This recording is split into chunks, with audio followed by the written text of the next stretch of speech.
পাঙ্গাস মাছ অনেকেরই খেতে ইচ্ছে হয় না। অনেকে পাঙ্গাস মাছের গন্ধও সইতে পারেন না। আজকে যারা পাঙ্গাস মাছ খেতে পারেন না, পাঙ্গাস মাছের গন্ধও সইতে পারেন না, তাদের জন্য এই রেসিপিটি। হ্যাঁ, আপনাদেরকে বলছি, এভাবে রান্না করার পর যদি খেতে না পারেন, আমাদের কমেন্টে এসে আমাদেরকে একটা মন্দ বলে যাবেন।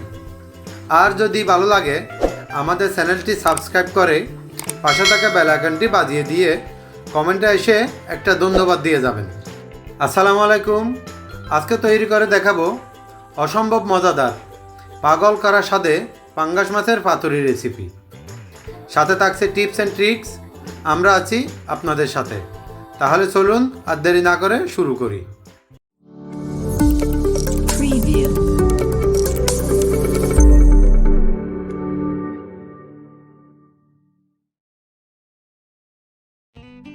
আমরা এখানে 4 পিস পাঙ্গাস মাছ নিয়েছি।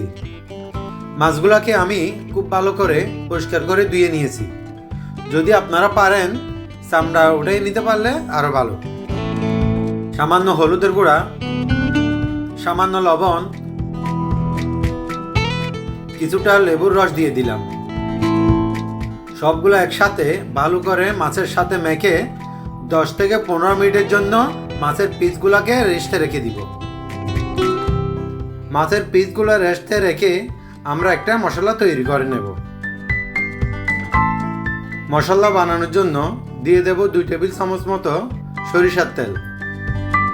তেল হালকা গরম হয়ে আসলে দিয়ে দেব 8টি শুকনো মরিচ। আমরা পরবর্তীতে আর মরিচের গুঁড়া ব্যবহার করব না, তাই 8টি দিয়েছি। আপনারা যদি গুঁড়া মরিচ ব্যবহার করেন তাহলে আরও কমিয়ে দিতে পারেন, অথবা যে যেমন জাল খান সে অনুপাতে দিতে পারেন। মরিচগুলো হালকা করে ভেজে নিয়ে 1.5-2 ইঞ্চি সাইজের একটা আদা ছোটো ছোটো টুকরো করে দিয়ে দেব। 6-7টি মতো রসুনের কোয়া কুচি করে দিয়ে দিলাম। এই সবগুলা আর একটু হালকা করে ভেজে নেব। এ পর্যায়ে 2-3টা পেঁয়াজ একটু বড় বড় টুকরা করে দিয়ে দিলাম। আমি এগুলা সব ব্লেন্ডারে ব্লেন্ড করে নিব, যার কারণে একটু বড় সাইজ করে কেটেছি। পেঁয়াজগুলো একটু অর্থাৎ হালকা নরম করে ভেজে নিব।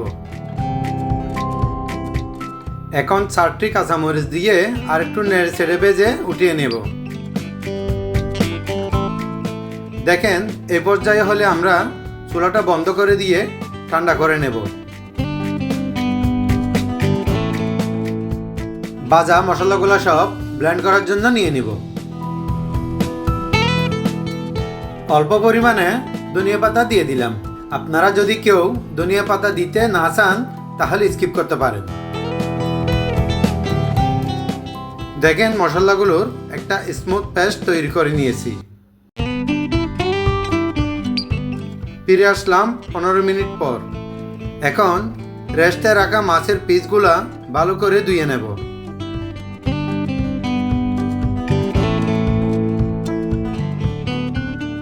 একটা কাঁটা চামচ দিয়ে মাছের পিসগুলোকে এভাবে ছিদ্র করে দেব, যাতে মশলা ভেতরে ঢুকতে পারে আর কি।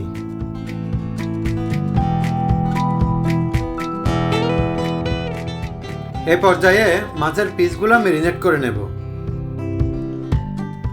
ম্যারিনেট করার জন্য মশলার পেস্টগুলি দিয়ে দিলাম। কিছুটা গুঁড়া মশলা অ্যাড করে দিব। সামান্য পরিমাণে লবণ দিয়ে দিলাম। আধা চা চামচ হলুদের গুঁড়া, আধা চা চামচ ধনিয়ার গুঁড়া, আধা চা চামচ জিরার গুঁড়া, সামান্য পরিমাণে গরম মশলার গুঁড়া অর্থাৎ 1/4 চা চামচ দিয়ে দিয়েছি। সবগুলো মশলা ভালোভাবে মিশিয়ে নিব। আপনারা অবশ্যই এখানে 1-2 টেবিল চামচ মতো সরিষার তেল দিবেন, তাহলে মশলাটি আরও স্মুথ হবে এবং পাতুরির টেস্টও অনেকখানি ভালো আসবে। আমার অতিরিক্ত তেল খাওয়া নিষেধ আছে, তাই দিলাম না, কারণ রান্নার সময় আবার তেল ব্যবহার করতে হবে।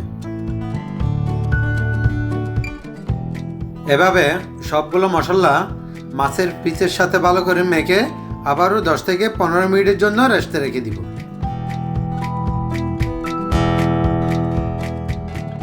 ফিরে আসলাম 15 মিনিট পর। এখানে আমি 2টো কুমড়া পাতা নিয়েছি।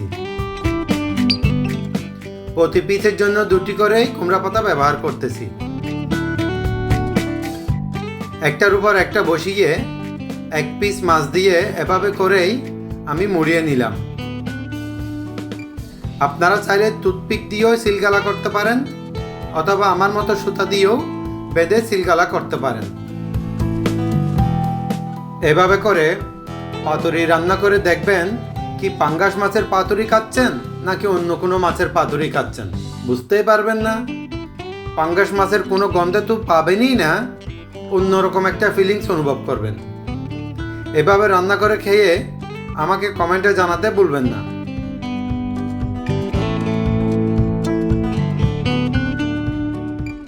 আমাদের মাছের পিসগুলো কুমড়া পাতা দিয়ে মোড়ানো হয়ে গেছে।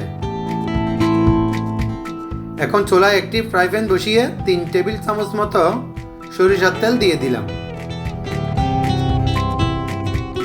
সরিষার তেল কিছুটা গরম হয়ে আসলে মাছের পাতুরিগুলো বসিয়ে দেব।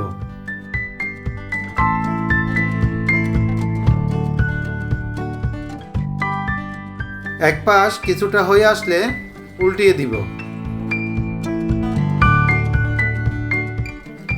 এভাবে 2-3 বার উল্টে পাল্টে আমরা পাতুরিগুলা রেডি করে নেব। অবশ্যই চুলার আঁচ লোতে রেখে রান্না করবেন। হাই হিটে রান্না করলে পাতা পুড়ে যাবে, কিন্তু মাছ সিদ্ধ হবে না। হয়ে গেল আমাদের দারুণ মজার পাঙ্গাস মাছের পাতুরি। এখন নামিয়ে একটা প্লেটে সাজিয়ে নিব।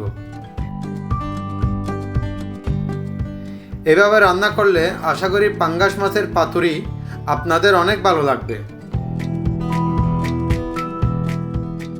এতক্ষণ আমাদের সাথে থাকার জন্য আপনাদেরকে অনেক অনেক ধন্যবাদ। আপনারা সবাই ভালো থাকবেন, সুস্থ থাকবেন, আমাদের জন্য দোয়া করবেন। আসসালামু আলাইকুম, আল্লাহ হাফেজ।